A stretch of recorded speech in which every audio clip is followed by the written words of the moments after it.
வசனமாக டேனிஸ். चौथा वचन पढ़ेंगे मत्ती का सुसमाचार மத்தேயு எழுதின சுவிசேஷம் 27वां अध्याय 27வது அதிகாரம் 46 46வது வசனம்.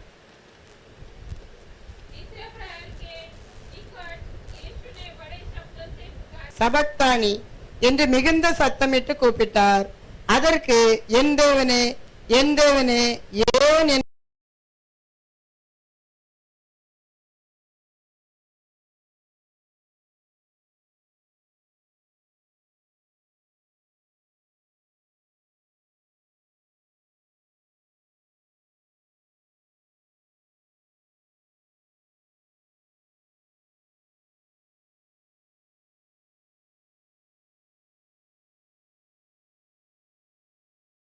என்னை கைவிட்டீர் என்று அர்த்தமாம். हालेलुया। ஹல்லேலூயா. ये वचन के लिए हम प्रार्थना करेंगे। இந்த வார்த்தைக்காக நான் ஜெபம் பண்ணலாம். पवित्र परमेश्वर प्रभु यीशु मसीह आपको धन्यवाद करते பரிசுத்தமுள்ள हैं। ஆண்டவரே இயேசுவே உமக்கு ஸ்தோத்திரம். हम कितने बड़े धन्य लोग हैं कि आपके वचन को ध्यान करने का मौका இந்த दिया प्रभु। வசனத்தை தியானிக்கிறவர்கள் உண்மையாகவே பாக்கியவான்கள். परमेश्वर आपके वचन के रहस्य को आप ही प्रकट कर सकते உம்முடைய हैं வார்த்தையில் உள்ள ரகசியத்தை நீரே வெளிப்படுத்தணும். और ये वचन हमारे आशीषों के लिए है प्रभु। இந்த வார்த்தைகள் எல்லாம் என்னுடைய ஆசீர்வாதத்திற்காக. इसे समझने के लिए अनुग्रह दे இதை परमेश्वर। புரிந்து கொள்ள கிருபை செய்யும். प्रार्थना प्रभु यीशु मसीह के नाम से இந்த मांगते ஜெபத்தை இயேசுவின் நாமத்தில் கேட்கிறோம். हैं। आमीन। ஆமென். हालेलुया। ஹல்லேலூயா. परमेश्वर बड़े मुश्किल के परिस्थिति में ஆண்டவர் மிகவும் ஒரு வேதனையான ஒரு சூழ்நிலையில் இருக்கிறார். हर तरफ से उसकी आशा निकल गई थी। அவர் நினைத்தது अनेक காரியம் எல்லாம் முடிந்து போயிட்டது. हाँ, तब वो परमेश्वर की ओर ये पुकार उठाता है, அவர் பிதாவை நோக்கி ஒரு சத்தம் கொடுக்கிறார். हे परमेश्वर तूने मुझे क्यों छोड़ என் தேவனே, என் தேவனே, ஏன் என்னை கைவிட்டீர்? हालेलुया। ஹல்லேலூயா. इस बारे में इस वचन बहुत सारी बातों को दर्शाता है। இந்த வசனம் अनेक காரியங்களை வெளிப்படுத்துகிறது. भजन संहिता 22वें अध्याय में हम अगर ध्यान करेंगे तो परमेश्वर के पूरे क्रूस के बारे में बताया गया है। இந்த அதிகாரம் முழுவதும் ஆண்டவராகிய இயேசு என்ற நாமத்தினால் அந்த சிலுவை தியாகத்தை வெளிப்படுத்துகிறது. भजन संहिता 22 में पहला अध्याय यही बातों को दाऊद दोहराता है। சங்கீதம் 22வது சங்கீதத்துல இந்த வார்த்தையை அப்படியே தாவீது சொல்லுகிறார். हाँ, यीशु मसीह ने क्रूस पर उठाए हुए हर एक जो उनके ऊपर मजाक करने वाले बातों को वहाँ पर लिखा गया है। அந்த அதிகாரம் முழுவதுமே ஆண்டவர் சிலுவையில பட்ட பாடுகளையும் பரியாசம் எல்லாத்தையும் எழுதி இருக்கிறது. उसके हाथ पैरों में खिले मारे जाएंगे उसके बारे में लिखा गया है। அவருடைய சரீரத்துல ஆணி அடிக்கப்பட்டதை எழுதுகிறார். उसके वस्त्र को बेच देंगे वो भी लिखा है। அவருடைய வஸ்திரங்களை எல்லாம் அவங்களே பங்கிட்டுக் கொள்கிறார்கள் சீட்டு போட்டு, அதையும் எழுதுகிறார். परमेश्वर अपने जो लोग हैं उनको बताना चाहता है कि जिसके बारे में लिखा है तुम इंतजार करो मैं ही हूँ करके। ஆண்டவர் இந்த இடத்துல எதை சொல்ல விரும்புகிறார்?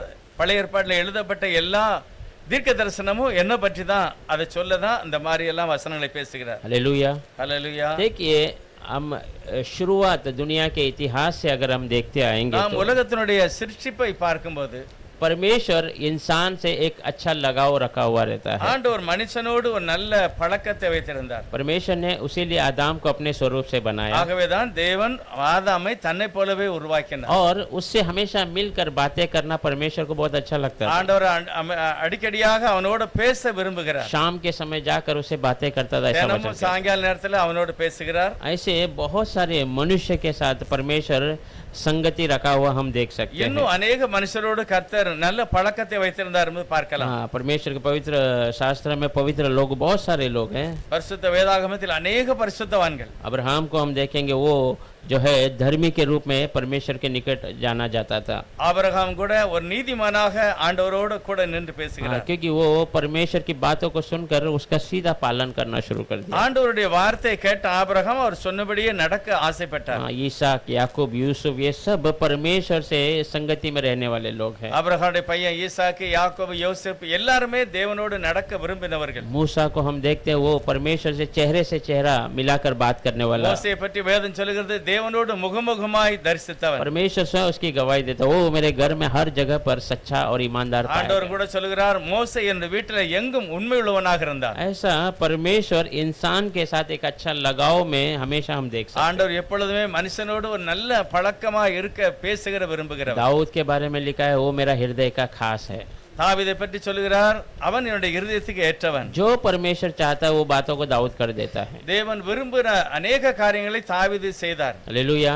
ஆமென். उसीलिए परमेश्वर कहता है वो मेरा हृदय का खास है। அதனால தான் தாவீது சொல்லுகிறார், என்னுடைய இருதயத்துக்கு ஏற்ற ஒரு மனிதன். और एनोक के बारे में भी हम जानते हैं, ஏனோக்கை பற்றி கூட வேதம் சொல்லுகிறது, वो परमेश्वर की संगति में चलता था। அவன் எப்பொழுதும் தேவனோடு நடக்கிற ஒரு மனுஷனா இருந்தான். हालेलुया। ஹல்லேலூயா. परमेश्वर की संगति में हर बार எப்பொழுதும் தேவனோடு நடக்கிறவன். उसका भी परिवार था, அவனுக்கும் குடும்பம் இருந்தது, उनको भी जिम्मेदारियां थी, அவனுக்கும் சில பொறுப்புகள் पर இருந்தது. उसका ज्यादा लगाव परमेश्वर के साथ। ஆனால் அதிகமாய் அந்த தேவனோடு சஞ்சரித்தான். इसीलिए परमेश्वर ने उसे जिंदा उठा लिया। ஆகவேதான் தேவன் அவனை உயிரோடு எடுத்துக் கொள்ளுகிறார். यीशु मसीह के बारे में, यीशु मसीह और परमेश्वर के बारे में वचन क्या कहता है? ஆண்டவராய் இயேசுவானவரை பற்றி தேவனுடைய வார்த்தை என்ன சொல்கிறது? हाँ, यीशु इंसान बनकर है, उसका परमेश्वर के प्रति लगाव के बारे में क्या कहता है? கர்த்தர் இயேசு இந்த உலகத்துல மனிதனாக பிறந்ததை பற்றி வேதம் என்ன சொல்கிறது? हाँ, वो मनुष्य है परंतु उसका और परमेश्वर का लगाव।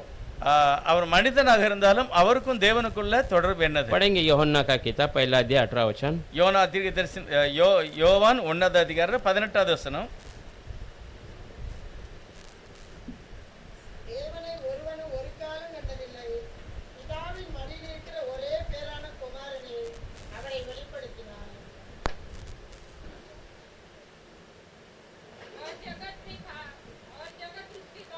वो नहीं, पहला अध्याय 18 वचन। परमेश्वर को किसी ने कभी नहीं देखा, एक लौता पुत्र जो पिता की गोद में है, उसी ने उसे प्रकट किया। हालेलुया। ஹல்லேலூயா. देखिए परमेश्वर है, தேவன் இருக்கிறார், उसे कोई नहीं देखा है, ஒருவனும் அந்த தெய்வத்தை பார்க்கவில்லை. पर उसको प्रकट करना वो यीशु मसीह है। ஆனால் அந்த தேவனை வெளிப்படுத்தினது இயேசுவானவர். हालेलुया। ஹல்லேலூயா. हम सुंदर है, அவர் அழகானவர், नहीं हम सुंदर है, நாம் अழகானவர்கள். वो हमें कैसा मालूम पड़ता है? அது எப்படி வெளியே தெரியும்? जब हम आईने के सामने अपने आप को देखते हैं। நான் எப்பொழுது கண்ணாடிக்கு முன்பாக நிற்கிறோமோ அப்பொழுதுதான். हाँ, वैसे ही जो परमेश्वर प्रेमी है, கர்த்தர் ஆண்டவராகிய தேவன் அன்புள்ளவர், परमेश्वर दयालु है, அவர் மிகவும் தயவுள்ளவர், परमेश्वर नम्र है, அவர் தாழ்மையானவர், परमेश्वर हमारे ऊपर अनुग्रह पे अनुग्रह प्रकट करता அவர் है। கிருபைக்கு மேல கிருபை கர்த்தர் நம்ம மேல வைத்திருக்கிறார். वो बातें यीशु मसीह को देखकर हम प्रभु कैसा है करके समझ सकते அதெல்லாம் நம்ம இயேசுவானுடைய வாழ்க்கையை பார்த்து தான் நான் புரிந்து கொள்ள हैं। முடியும். और यीशु मसीह परमेश्वर के क्या है ऐसा वचन कहता है। இயேசுவானவர் தெய்வத்தை பற்றி என்ன சொல்ல விரும்புகிறார்? पढ़ेंगे लूका का किताब तीसरा अध्याय 22 वचन में। லூக்கா 3வது அதிகாரம் 22 वचन। 22வது வசனம். பரிசுத்த ஆவியானவர் ரூபம் கொண்டு புறாவைப் போல அவர் மேல் இறங்கினார். வானத்திலிருந்து ஒரு சத்தம் உண்டாகி, நீர் என்னுடைய நேசகுமாரன், உன்னில் பிரியமாயிருக்கிறேன் என்று உரைத்தது. और पवित्र आत्मा शारीरिक रूप में कबूतर के समान उस पर उतरा और ये आकाशवाणी हुई, तू मेरा प्रिय पुत्र है, मैं तुझसे प्रसन्न हूँ। हालेलुया। देखिए ऊपर से परमेश्वर की आवाज आ रही है, வானத்திலிருந்து ஒரு சத்தம் வருகிறது. यीशु मसीह को देख करके ये मेरा प्रिय पुत्र है, இயேசுவானவரை பார்த்து அந்த சத்தம் வருகிறது, இவர் என்னுடைய और நேசகுமாரன், इसमें मैं बहुत प्रिय हूँ। இவர்ல மிகவும் நான் பிரியமா இருக்கிறேன். मैं ये बताना चाह रहा हूँ, बहुत सारे पवित्र लोग आए थे, இந்த உலகத்துல எத்தனையோ பரிசுத்தவான்கள் இருந்தார்கள். परमेश्वर के लिए बहुत सारे बातों में वो बहुत अद्भुत और खास पाए गए। கர்த்தருக்காக अनेक இடங்கள்ல அவங்க மிகவும் உத்தமமாய் நீதியா இருந்தார்கள். वैसे यीशु मसीह जब इस दुनिया में आए, ஆனால் இயேசுவானவர் எப்பொழுது பூமியில வந்தார், परमेश्वर और उनकी संगति हमेशा एक साथ अद्भुत दिखाई देती है। பிதாவாகிய தேவனோடும் இயேசுவானவரோடும் இருந்த அந்த ஐக்கியத்தை நான் பார்க்க முடியும். यीशु मसीह हमेशा प्रार्थना करने चले जाते थे। இயேசுவானவர் எப்பொழுதும் ஜெபம் பண்ணுகிறவராக இருந்தார். हाँ, यीशु का और परमेश्वर का संगति बहुत जो है घट था, स्ट्रॉन्ग था, பிதாவாகிய தேவனோடு இயேசுவானவருக்கு இருந்த ஐக்கியம் பெரியதாக இருந்தது. क्योंकि परमेश्वर अपने पिता की बातों को पूरा करने के लिए इस दुनिया இயேசு में। சொல்லுகிறார், என்னுடைய பிதா எவைகளை செய்ய விரும்புகிறாரோ அதையே நான் செய்கிறேன். हाँ, परमेश्वर के कार्य जो है, परमेश्वर ने जो लिखा है उसको पूरा करने के लिए यीशु मसीह इस दुनिया में आया। பிதாவாகிய தெய்வம் எதை எழுதினாரோ அதையே நிறைவேற்ற இயேசுவானவர் வெளிப்பட்டார். लाजरू को जब परमेश्वर कब्र से उठाने वाला था, எப்பொழுது லாசருவை கல்லறையிலிருந்து வெளியே கூப்பிட போகிறாரோ, तब परमेश्वर की प्रार्थना को अगर हम देखेंगे तो அந்த இயேசுவானுடைய ஜெபத்தை நாம் கவனித்தார். परमेश्वर कहता है कि मैं आपसे बोलूंगा तो आप उसको पूरा कर देते हैं। அவர் சொல்கிறார், பிதாவே நான் எப்பொழுதெல்லாம் ஜெபம் பண்ணுகிறேனோ அப்பமெல்லாம் நீர் கேட்கிறீர் फिर அப்படிங்கிறார். भी मैं इन लोगों के लिए अभी आपके सामने मैं प्रार्थना कर ஆனாலும் रहा हूं। பக்கத்துல நிற்கிற இந்த ஜனங்களுக்காக நான் இந்த விண்ணப்பம் செய்கிறேன். तो आप देखिए परमेश्वर यीशु मसीह और खुदा का जो रिश्ता है वो कभी ना तोड़ा जाने वाला रिश्ता के रूप में दिखाई देता है। இயேசுவானவருக்கும் பிதாவுக்கும் உள்ள ஒரு அந்த ஐக்கியம் ஒருவராலும் பிரிக்க முடியாது. यूहन्ना 10:30 में लिखा है, मैं और पिता एक है करके कहता है। யோவான் 10:20 சொல்லுகிறார், 30 சொல்லுகிறார், நானும் பிதாவும் ஒன்றாய் இருக்கிறோம். हालेलुया।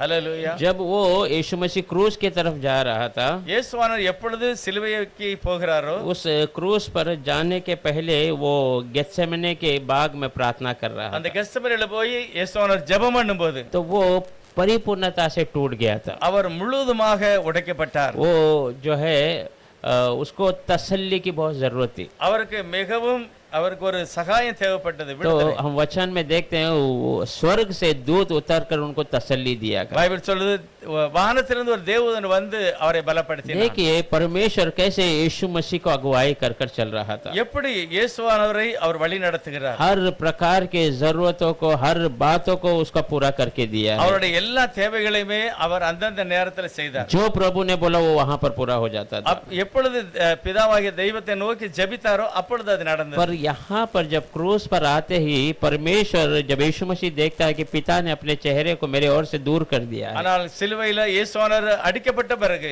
பிதாவானவர் தன்னுடைய முகத்தை குமாரனுக்கு மறைத்தார். हाँ देखिए, एक जिसके ऊपर वो निर्भर है, இதுல தான் அவர் கைவிடப்பட்ட போல हाँ, இருக்கிறது. जो अभी कोई व्यक्ति कोई परेशानी में फंस जाता है, சில நேரத்துல சில ஏதாவது ஒரு இக்கட்டான ஒரு காரியத்துல ஒரு மனிதன் அகப்படும் போது वो कहीं से भी कोई मदद की पुकार सोचता रहता है।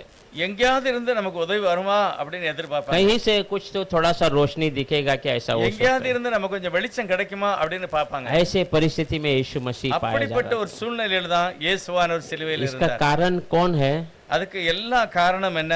हमारे अधर्म, हमारे पाप। நம்முடைய பாவம், நம்முடைய அக்கிரமம். हालेलुया। ஹல்லேலூயா. पर प्रभु यीशु को और परमेश्वर को कोई अलग नहीं कर सकता है। அப்படி இல்லாம ஒருவரும் பிதாவையும் கிறிஸ்துவையும் பிரிக்க वो முடியாது. एक है। அவர் ஒருவராய் இருக்கிறார். पर हमारे अधर्म, हमारे पाप के वजह से, நம்முடைய பாவத்தினால, நம்முடைய அக்கிரமத்தினால हाँ, पिता ने उसको देखना इनकार कर दिया था। பிதாவாகிய தெய்வம் குமாரனை பார்க்க முடியாமல் மறைத்தது.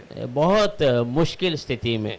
அது ரொம்ப இக்கட்டான ஒரு நேரம். हालेलुया। ஹல்லேலூயா. एक मनुष्य जब अपने परिवार में अकेला हो जाता है, சில நேரத்துல சில மனிதர்கள் குடும்பத்துல தனித்து விடப்படும் अपने போது औरत या अपने बच्चे अपने पति के से भी दूर हो जाते हैं, பிள்ளைகளை விட்டு அல்லது மனைவியை விட்டு தனித்து விடப்படும் போது पर हम उसको ये नहीं बोल सकते हैं कि उसका कोई सहारा नहीं, ऐसा नहीं बोल सकते நம்ம हैं। சொல்லவே முடியாது அவனுக்கு ஒன்றும் ஒரு ஆதரவே இல்ல அப்படின்னு சொல்ல முடியாது. परमेश्वर उसका सहारा रहता है। தேவன் எப்பொழுதும் ஒரு மனிதனுக்கு உதவியாக इस இருக்கிறார். दुनिया के लोग छोड़ के चले जाते हैं, உலகத்துல உள்ள எல்லாரும் கைவிட்டாலும் परंतु परमेश्वर कभी किसी को छोड़ता नहीं है। ஆனா கர்த்தர் யாரையுமே எப்பொழுதும் पर கைவிடுகிறது இல்ல. यहाँ पर परमेश्वर ने यीशु मसीह को छोड़ दिया। ஆனால் இந்த இடத்துல பார்க்கும்போது இயேசுவானவர் பிதாவால் கைவிடப்பட்டார். हाँ, पूरा वो परमेश्वर के कार्य को करने आया था, அது முழுவதுமாக பிதாவாகிய தேவனுடைய சித்தத்தை அவர் செய்ய வந்தார். फिर भी परमेश्वर ने उसे छोड़ दिया। ஆனாலும் பிதா அந்த குமாரனை கைவிட்டார்.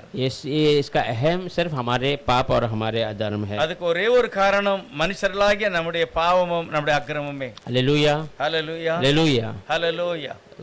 परमेश्वर छोड़ देगा तो फिर हमारा सहारा क्या रहेगा? தேவன் ஒரு மனுஷனை கைவிட்டால் நமக்கு என்ன ஒரு உதவி கிடைக்கும்? कोई सहारा नहीं हो ஒரு सकता। உதவியும் கிடையாது. परमेश्वर का सहारा बहुत जरूरी रहता है। கர்த்தருடைய உதவிதான் நம்ம எல்லாருக்கும் தேவை. इस दुनिया में देखिए, இந்த உலகத்துல நம்ம பார்க்கும்போது जब हम मुश्किल में रहते हैं, சில நேரத்துல இக்கட்டான ஒரு சூழ்நிலையில் இருக்கும்போது हमें बहुत बड़ी जरूरत है। ஏதோ ஒரு பெரிய தேவை இருக்கிறது. बहुत सारे परिवार लोग आते हैं நிறைய குடும்பத்துல உள்ளவங்க வருவாங்க हमें मदद करने के लिए, நமக்கு உதவி செய்வதற்கு. मित्र लोग आते हैं, நம்ம நெருங்கினவங்க எல்லாம் வருவாங்க. पर वे सब परिपूर्ण मदद नहीं कर पाते हैं। ஆனால் யாரும் ஒரு பூரணமான முழுமையான விடுதலையை நமக்கு செய்ய முடியாது. थोड़ा थोड़ा मदद करेंगे। கொஞ்சம் கொஞ்சம் நமக்கு உதவி செய்வார்கள். हाँ, कि अभी हमें समझे 5 लाख रुपए की जरूरत है, ஒருவேளை 5 லட்சம் ரூபாய் எனக்கு தேவையா இருந்தா तो भले ही दूसरे के पास रहेगा वो 10,000 का ही मदद करेगा। ஒருவேளை ஒரு சிலர் இருக்கிறவங்க 10,000 ரூபாய் உதவி செய்வாங்க. हाँ, ये 20,000 करेगा, இல்ல 20,000 इतना ही वो करेंगे, पूरा का पूरा दाम देंगे नहीं। இவ்வளவு உதவி செய்வாங்க. ஆனா முழு தொகையும் யாரும் பொறுப்பா செய்ய पर முடியாது. कभी कभी परिवार वाले हमारे लिए सब कुछ लौटा देते हैं। ஒருவேளை என்னுடைய குடும்பத்துக்காரங்க ஒரு சில காரியங்களை செய்யலாம். परंतु यहाँ पर यीशु मसीह को हम देखते हैं, ஆனா இந்த இடத்துல இயேசுவானவரை சிலுவையில பார்க்கும்போது यीशु मसीह जानता है अगर वो हमारे पाप, हमारे अधर्म से छुड़ाना है तो ஈஸ்வரர் பார்க்கிறார் நம்முடைய அக்கிரமம் நம்முடைய பாவங்களிலிருந்து நமக்கு விடுதலையை கொடுக்க வேண்டும் என்றால் तो मुझे कोई भी हद को पार करना पड़ेगा। அவர் இப்படிப்பட்ட இக்கட்டான சூழ்நிலையிலிருந்து அவர் கடந்துதான் போக हाँ, வேண்டும். मेरे ऊपर थूका जाएगा। அவர் மேல துப்புவார்கள், हाँ, मुझे जो है वो मुझे सताएंगे, என்னை அவமானப்படுத்துவார்கள், हर प्रकार के मार से मुझे मारेंगे, எப்படி எல்லாம் அடிக்கணுமோ அப்படியெல்லாம் அடிப்பார்கள், जितना तकलीफ दे सकते हो वो सब वो देंगे। எவ்வளவு கஷ்டப்படுத்தணுமோ அவ்வளவு ये கஷ்டப்படுத்துவார்கள். सब मैं मेरे बच्चों के लिए सहन இது करूंगा। எல்லாவற்றையும் என் பிள்ளைகளுக்காக நான் சகித்துக் கொள்வேன். और उसने देखा इसके वजह से मेरा पिता खुद मुझे देखना छोड़ देगा। ஆகவே இந்த நிலை வரும்போது பிதாவாகிய தெய்வம் என்னை விட்டு விடுவார். तो वो स्थिति के लिए भी परमेश्वर ने अपने आप को हमारे लिए दे दिया। அப்படிப்பட்ட இக்கட்டான சூழ்நிலைக்கும் தேவன் தன்னை ஆயத்தப்படுத்திக் கொண்டார். हालेलुया। ஹல்லேலூயா. जो हमेशा उसके संगति में रहता उसको भी छोड़ने के लिए परमेश्वर हमारे लिए तैयार हो गया। அவரோட இருக்கிற எல்லா சூழ்நிலையும் தான் கைவிடப்பட அவர் தயாராகிவிட்டார். हालेलुया। ஹல்லேலூயா. क्योंकि वो हमें छुड़ाना चाहता है, ஏனென்றால் நம்மை விடுதலை செய்வதற்காக, वो हमें परमेश्वर की संगति में लाना நம்மை चाहता है। தெய்வ சமூகத்திலே நிறுத்துவதற்காக. हालेलुया। ஹல்லேலூயா. परमेश्वर का प्रेम किस प्रकार है वो प्रकट करने के लिए। தேவன் தன்னுடைய அன்பை முழுவதுமாக நமக்கு காட்டுவதற்காக. हालेलुया। ஹல்லேலூயா. देखिए यीशु मसीह ने अपने पिता उसे न देखने के रूप में आने की स्थिति को भी उसने ले लिया था। இயேசுவானவர் பிதாவினுடைய முகம் மறைக்கப்படுகிற சூழ்நிலை வரும்போதும் தன்னை விட்டு கொடுத்தார். हम बहुत समय में परमेश्वर के लिए बहुत सारी बातों को छोड़ते नहीं है। நம்ம ஒரு சில நேரத்துல சில காரியங்களை விடுகிறது இல்லை. बहुत सारा उदाहरण दे सकते हैं। ஒரு சில உதாரணத்தை நான் சொல்ல முடியும்.